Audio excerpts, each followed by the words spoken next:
Boa noite. Você confere agora as notícias que são destaque em Minas nesta terça-feira.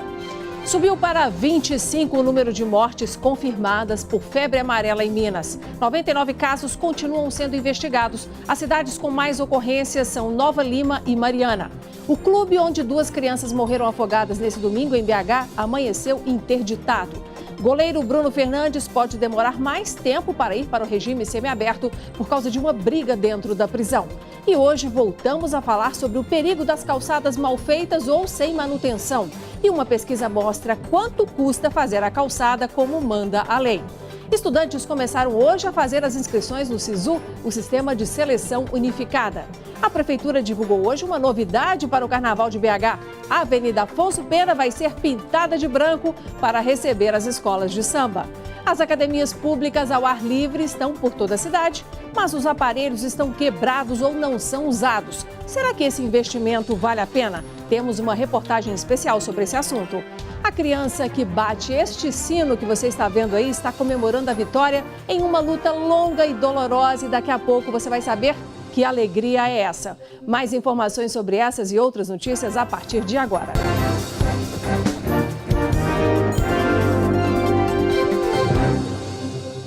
Subiu para 25 o número de mortes confirmadas por febre amarela pela Secretaria de Estado de Saúde de Minas Gerais. O órgão divulgou hoje um novo boletim que mostra ainda que foram confirmados 47 casos da doença em todo o estado e outros 99 continuam sendo investigados. 279 municípios têm entre 80% e 94% de moradores vacinados. Apenas 238 cidades mineiras atingiram os 95%, que é a meta do estado.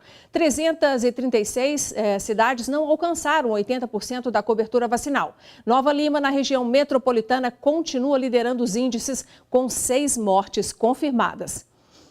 E na capital, 2 parques foram fechados depois que macacos foram encontrados mortos na região. E hoje a Prefeitura de Brumadinho, na Grande BH, confirmou a 2ª morte de um morador da cidade por febre amarela e ampliou as ações de proteção à população.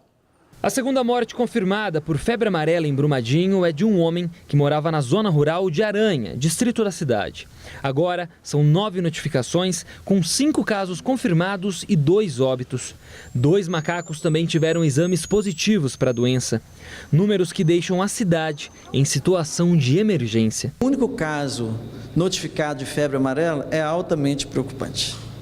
Então, além de ter sido notificado, ainda ocorreram 2 mortes. Isso é muito. Algumas medidas para intensificar a vacinação, como horários de atendimentos nos postos estendidos, já foram tomadas. Nesse sábado, nós vamos abrir as unidades de Palhano, Casa Branca, Piedade Paropeba, Aranha e Policlínica, que é onde nós estamos aqui, unidade central. Vamos abrir das 7 às 16, exclusivamente para vacina de febre amarela e para orientações. Segundo o secretário de Saúde, quase 90% da população de Brumadinho já está imune, mas é preciso chegar à totalidade. E isso deve ser possível até o final de fevereiro, já que o município conta com uma quantidade suficiente de vacinas. Pessoas que moram em áreas rurais ou têm algum contato direto com mata têm que ter uma atenção especial. A Flávia, por exemplo, mora numa área rural. Mesmo com a indicação de que já tomou a vacina no seu cartão de vacinação, ela veio tirar dúvida num posto de saúde. A gente fica preocupado, eu olhei meus cartões, falei com a minha mãe, falei com a minha família, pode estar olhando. E eu vim cá para me poder estar confirmando, ver se está tudo direitinho, para não ficar preocupado. A Gleisiane tomou a vacina só agora. Ela tinha uma certa resistência, mas percebeu que era a hora de se vacinar. E por que não tinha vindo tomar ainda? Não gosto, né? Por que você decidiu tomar a vacina? Por causa das mortes, que eu ouvi falar. Aí eu decidi vir tomar. Hoje, a Secretaria Estadual de Saúde confirmou 25 mortes pela doença. Por isso, em várias cidades, algumas medidas estão sendo tomadas. Em Inhotim, um dos maiores museus a céu aberto no mundo e que fica em Brumadinho, já é obrigatório apresentar a carteira de vacinação para comprovar que o visitante está vacinado. Hoje, em Belo Horizonte, 2 parques foram fechados por tempo indeterminado devido ao risco de transmissão da doença. Os parques que foram fechados são o Roberto Burle-Marx, conhecido como Parque das Águas, ali na região do Barreiro, e o Ageu Pinho Sobrinho, no Buritis, região oeste. Uma viga de concreto de 40 toneladas que estava pendurada no viaduto Otto Lara Rezende, ali na altura do bairro São Paulo, na região nordeste de BH, sobre a Avenida Cristiano Machado, super movimentada, foi retirada da pista no final da manhã. Na noite de ontem, a peça se soltou de um caminhão que seguia pelo anel rodoviário no sentido Vitória. O material saiu da cidade de Pedro Leopoldo, na região metropolitana da capital, e seguiria para Antônio Dias, na região leste de Minas. Ninguém ficou ferido no acidente. A pista marginal foi interditada e chegou até a ter congestionamento.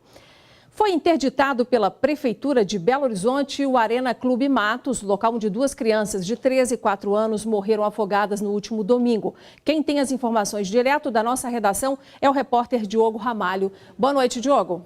Boa noite para você, Inácia. Boa noite para todo mundo. A Polícia Civil ainda investiga as circunstâncias da morte das 2 crianças em um clube no bairro Vista Alegre, região oeste de Belo Horizonte. A Prefeitura da capital disse que o clube não possuía alvará de funcionamento e o local já foi, inclusive, interditado. A gente está vendo imagens aí do momento em que homens do Corpo de Bombeiros faziam o atendimento, mas, infelizmente, as crianças não resistiram. A polícia informou também que nos próximos dias, as partes envolvidas serão ouvidas e também será realizada uma perícia no local. Inácia. Ok, obrigada, Diogo. E o nosso repórter acompanhou hoje o outro assunto, que foi o seguinte: a progressão da pena do goleiro Bruno Fernandes para o regime semiaberto pode demorar mais tempo do que era esperado pela defesa do ex-jogador. A Justiça deve julgar amanhã um recurso apresentado pela promotoria que contesta o tempo de trabalho do preso na penitenciária Nelson Hungria. E isso pode diminuir aí mais de 2 anos na contagem para que ele consiga o benefício. Diogo, explica melhor essa história para a gente. Inácia, a promotoria contesta o tempo de trabalho no atestado, nos atestados da Associação de Proteção e Assistência ao Condenado. São questionados aí 40 dias trabalhados do goleiro Bruno no núcleo que ele dá aula a crianças, aulas de futebol a crianças e adolescentes, esse núcleo fora da prisão em Varginha. Só que, de acordo com a Justiça, se Bruno cumprir, na verdade, 2/5 da pena por homicídio triplamente qualificado e 1/6 da pena por sequestro e cárcere privado, isso aliado aos 600 dias a que ele tem direito por trabalho realizado, isso aí já daria a ele o direito de progressão da pena. Só que ele se envolveu em uma briga em abril de 2013. Essa briga é considerada pela Justiça uma causa grave e isso pode retardar, portanto, esse processo e impedir que ele tenha direito ao benefício. Porque o tempo que conta para conceder esse benefício, para a Justiça conceder esse benefício ao ex-goleiro, Inácia, pode, antes dessa data da briga, antes de abril de 2013, pode se tornar nulo e, por isso, Bruno terá que esperar um tempo mais para poder ter direito ao benefício. Diogo, continua acompanhando e traz qualquer informação para a gente, tá? Obrigada. Tá certo. Na semana passada, a nossa equipe de reportagem andou pelas ruas da capital com pessoas que sofrem de dificuldade de locomoção para mostrar a você a situação das nossas calçadas. Não foi difícil encontrar buracos e desníveis, o que são riscos à segurança dos pedestres. Em BH, tem uma lei específica para o formato ideal das calçadas, isso há quase 8 anos. Muitos cidadãos desconhecem os detalhes e nós preparamos uma reportagem sobre o tema. E pedimos ao site Mercado Mineiro que fizessem o levantamento do custo de uma calçada dentro das normas, que variam conforme a região do imóvel. O custo médio passa de R$4 mil. Você já percebeu que não está muito fácil andar nas calçadas de Belo Horizonte? Buracos, falta de sinalização, várias irregularidades que atrapalham a mobilidade das pessoas. Uma dúvida muito recorrente é sobre de quem é a responsabilidade de preservar o passeio. Nós fomos descobrir. A responsabilidade tanto de implantar quanto de manter e conservar essa calçada é do proprietário do imóvel, ou do prédio, do lote, é do proprietário. Atualmente em BH são 3 modelos considerados padrões, com pequenas mudanças entre eles. Os 3 modelos, eles separam uma faixa de circulação de pedestres de 1,5, que é a circulação livre de pedestres, e quando o passeio é mais largo, ele tem uma faixa de mobiliário urbano, onde você fica, por exemplo, as árvores, lixeiras, caso tenha um banco. Na área central, essa faixa de circulação livre de pedestre, ela é de calçada portuguesa, por questão de patrimônio histórico, né? É o calçamento original da cidade, então isso é tombado pelo Conselho Municipal de Patrimônio. Na região Centro-Sul, ela é de ladrilho hidráulico, mas ela tem um desenho específico, cada bairro tem um desenho nessa área de circulação de pedestre.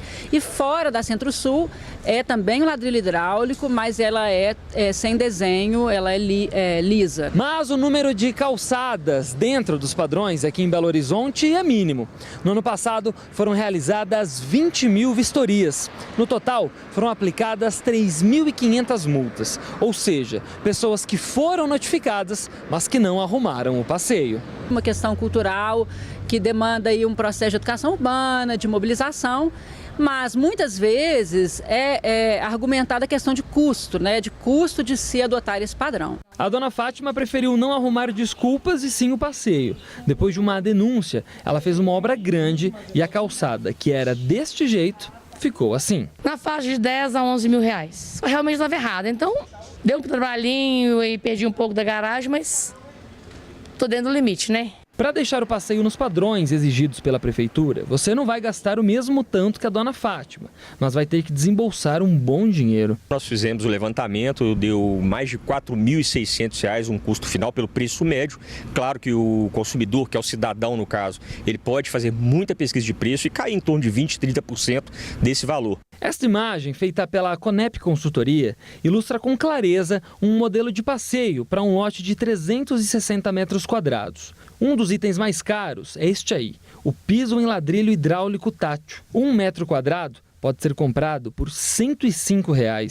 Por isso, o coordenador do site Mercado Mineiro tem outra dica importante para quem vai fazer a obra. Se você vai contratar um pedreiro, saiba se ele já fez alguma obra parecida, porque não adianta muitas vezes você seguir ali o que a prefeitura está falando, né, que está correto, vai ficar muito interessante, né, é necessário fazer, mas se fizer errado tem que destruir e o gasto vai ser dobrado. Então toma cuidado, né? E hoje, gente, a Justiça Mineira condenou a Prefeitura de Belo Horizonte a indenizar em R$ 10.000 uma mulher que caiu em um buraco na Praça 7, bem no centro da capital, e machucou o braço. A decisão é de segunda instância, mas a Prefeitura ainda pode recorrer. A Justiça entendeu que o Executivo foi negligente. E sobe para 35 o número de municípios mineiros em situação de emergência por causa das chuvas. A última cidade que entrou na lista foi Capinópolis, Oliveira, no Triângulo Mineiro. Chuvas intensas alagaram vários pontos da cidade e até o momento 7 pessoas morreram em consequência das chuvas aqui no estado de Minas Gerais. E para ajudar o cidadão, a Secretaria de Estado de Saúde acaba de lançar um site com orientações e cuidados para o período chuvoso. São dicas de saúde e prevenção contra doenças. Algumas são mais frequentes nesta época, como a leptospirose, que matou 7 pessoas no ano passado, e ainda dengue, zika e chikungunya. O site traz vídeos e cartilhas sobre como proceder em caso de enchentes, desmoronamentos e raio. Anote aí o endereço saude.mg.gov.br/alerta-chuva. Começaram hoje as inscrições para a primeira edição do SISU 2018, o Sistema de Seleção Unificada. Segundo o Ministério da Educação, os candidatos que participaram da edição 2017 do Exame Nacional do Ensino Médio, o Enem, poderão concorrer a 239.600 vagas e uma vaga aí, e isso em cerca de 130 instituições públicas de ensino superior, federais e também estaduais por todo o país. Clara não quis esperar e logo no primeiro dia fez a inscrição no Sistema de Seleção Unificada, o SISU. É só entrar no site do Ministério da Educação com o número de inscrição ou a senha do Enem. No meu caso, eu quero ficar em Minas. Então eu pesquiso universidades da capital e do interior. O SISU este ano oferece quase 240 mil vagas em 130 instituições de ensino superior públicas no país. Só pode se inscrever quem participou do Enem em 2017 e não tirou 0 na redação. As inscrições terminam na próxima sexta-feira, às 11h59 da noite. A relação dos aprovados na primeira chamada será divulgada no dia 29 de janeiro. A inscrição para a lista de espera vai de 29 de janeiro a 7 de fevereiro. Atenção, porque é preciso fazer um novo cadastro. A matrícula começa no dia 30 de janeiro. Os cursos e as vagas disponíveis nas instituições estão no site do SISU. A partir de amanhã, as notas de corte já estarão disponíveis. Serão divulgadas 3 listas entre os dias 24 e 26 de janeiro. Para este professor e diretor de cursinho, é importante o candidato fazer a consulta todos os dias. Quando o aluno coloca a nota dele, não aparece apenas o corte, aparece a posição. Quer dizer, aparece a distância que ele está do objetivo dele. Vitor quer fazer medicina. Está otimista com os 841 pontos do Enem. E isso é suficiente para entrar numa universidade de qualidade. O SISU é a porta de entrada para as instituições públicas, que são as instituições que têm ensino de qualidade gratuito, né? Boa sorte para todos os candidatos.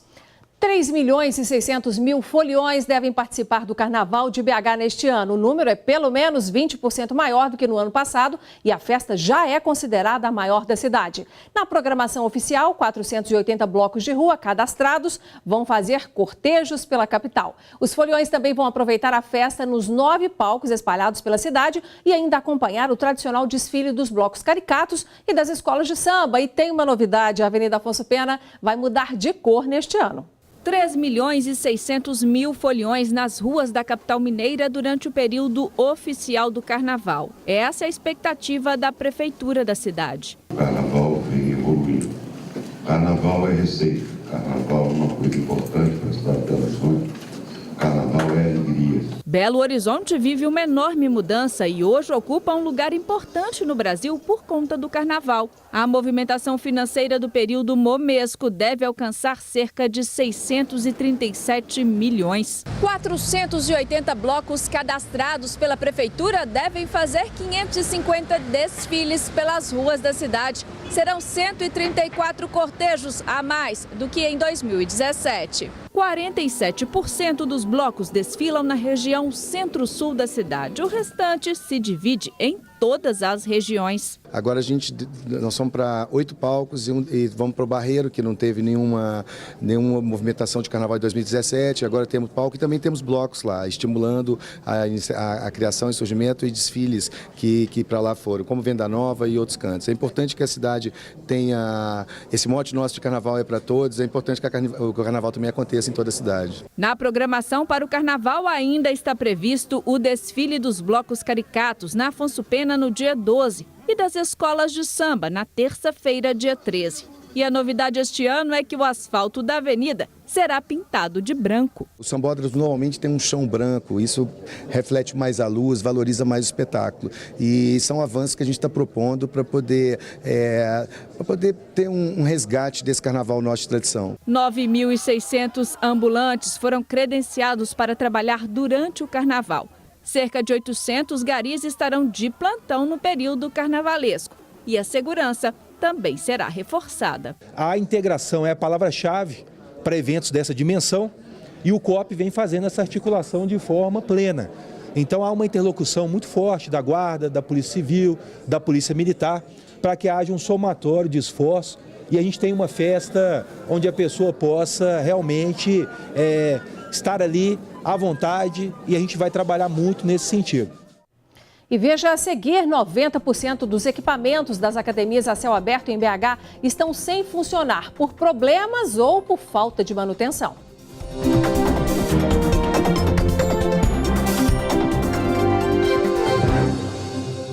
Acontece agora um protesto na Praça Afonso Arinos, na região centro-sul da capital, que reúne principalmente integrantes da CUT em favor do ex-presidente Lula, que terá um recurso contra a prisão decretada pelo juiz Sérgio Moro, julgado amanhã. Já em frente à Justiça Federal, na mesma região, o movimento vem para a rua, reuniu grupos contrários ao ex-presidente que pedem que a prisão seja cumprida. As academias ao ar livre estão por toda a cidade, são 407. Trata-se de uma iniciativa do governo do estado que é implantada aí pelas prefeituras para promover saúde à população, principalmente para os idosos. As academias estão lá, mas segundo dados da Secretaria Municipal de Esporte e Lazer da capital, 90% dos equipamentos apresentam problemas e a manutenção não está em dia. E a população reclama do dinheiro público investido em algo que não está apresentando resultados. Era para ser uma possibilidade interessante para os belo-horizontinos se exercitarem ao ar livre. Eu gosto, gente, eu venho aqui todo santo dia, eu venho aqui. Mas, segundo dados da Secretaria Municipal de Esportes e Lazer, 90% dessas academias apresentam algum tipo de problema nos equipamentos. Não tá, o pessoal tudo pensando de usar os aparelhos, não usa. Por quê? Quebrado. Belo Horizonte possui hoje 407 academias da cidade. 309 têm problemas. 70% dos danos advém de vandalismo e 30% de mau uso. Isso, infelizmente, é uma questão de conscientização, porque esse é um bem público, né? Então as pessoas têm que zelar pelo que é delas. Nesta academia da cidade, que fica no bairro Luxemburgo, praticamente todos os aparelhos estão danificados. Este aqui, por exemplo, não existe mais. E os estragos não param por aí. A barra de apoio desse aparelho foi totalmente arrancada, inviabilizando o uso. A placa com as instruções de como utilizar a academia também foi retirada. O que para este professor de educação física é uma pena, porque boa parte da população brasileira é sedentária. De uma forma um pouco diferente da caminhada, esses são alguns aparelhos que favorecem um treinamento de força para essa população sedentária. Então são alguns benefícios fundamentais para a qualidade de vida, principalmente pensando em pessoas idosas. É um espaço público, um espaço que apresenta algumas possibilidades de utilização, as pessoas estão ao redor e não utilizam esse espaço. Então realmente é um investimento nesse sentido jogado fora. Segundo o secretário municipal de Esportes e Lazer, está em andamento o processo de licitação para a compra das peças de reposição dos equipamentos. A Prefeitura separou esse ano uma verba de R$300 mil para reparar essas academias. Isso é somente para compra de peças. É necessário também uma verba para manutenção, o uso da mão de obra para consertar isso. Nosso colunista Paulo Navarro decidiu entrar naquela polêmica envolvendo os assédios sexuais divulgados recentemente por atrizes norte-americanas e a defesa em favor dos homens feita por atrizes europeias. Confira e veja de que lado você fica. Olá, o nojento politicamente correto começa assim. Paladinos do falso moralismo escolhe a vítima. Um jornalista, alguém mais conhecido que a média, aí acusa o infeliz que não pode se defender contra denúncias anônimas. Abatem o alvo que é demitido, processado e esquecido. Aí a patrulha parte para outra. Ninguém defende os injustiçados. A turma de justiceiros vai crescendo e fazendo novas vítimas. As mais novas são os atores de Hollywood. Claro que há excessos e canalhas que devem ser punidos. O problema é a generalização. O Brasil e o mundo estão chatos. Não se pode brincar, ser informal, alegre. Estupros e violências devem ser combatidos, mas no mesmo saco, os justos pagam pelos pecadores, homens. Cuidados com os galanteios e paqueras. Hoje, para os puritanos, tudo é racismo, tudo é assédio sexual. E pobres, Danusa Leão e Caterina Deneuve, que ousam ir contra a corrente. Coitado daquele que gritar basta aos exageros. Podem acabar indo também para a fogueira das mediocridades.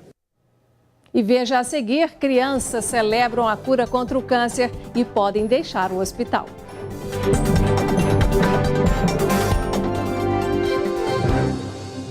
Tem notícia melhor para um paciente de câncer do que ele saber que superou a doença? Pois algumas crianças que estavam em tratamento em um hospital aqui na capital viveram essa emoção hoje. Elas participaram de um ritual para celebrar a saúde que reconquistaram com muito esforço. O câncer é uma das doenças que mais mata crianças no mundo.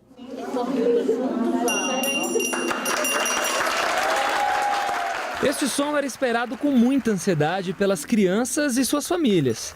Ele representa a vida de quem lutou bastante por ela e venceu o câncer. É o caso do João Vitor, que depois de quase 2 anos está livre de um câncer cerebral.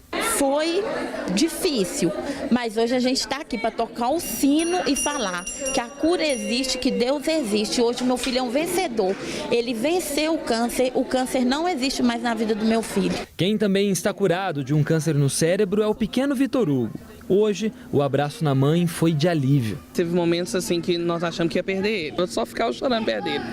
E às vezes ele virava para mim e falava: vó, não chora. A força deles é o suficiente para a gente aguentar essa batalha que não é fácil. Além das famílias, quem comemora a vida é a equipe médica. O hospital estava praticamente em festa. É um prazer acolher a criança, a família, sentir que a gente fez parte dessa vitória. Mesmo no momento de comemoração, a médica lembra que o câncer é uma das doenças que mais mata crianças no mundo. Por isso, os pais devem sempre estar atentos a qualquer tipo de mudança. Quando a criança reclamar, pare, pense, olhe, observe, dê um banho com mais atenção, faça um carinho, passa a mão na barriguinha, veja uma mancha que não tinha e que está aparecendo, ou outras que estão aparecendo, ou uma criança que queixa que está sentindo dor. Não fala que é manha, né? Não prejulgue. Se eu não sou o pai presente, se eu não sou uma mãe presente, se eu não sei como que ela é normalmente, vai ser muito difícil eu prestar atenção no que mudou. E para quem ficou tanto tempo com uma rotina presa às obrigações no hospital, agora só quer aproveitar esse reinício. Brincar, jogar futebol. Tá feliz? Tô. É. Muito. Emocionante, né? Quer rever essa matéria e todas as outras? Acessa lá youtube.com/TV Band Minas. Ficamos por aqui, obrigada pela sua audiência. Voltamos a nos encontrar amanhã. Até lá e boa noite.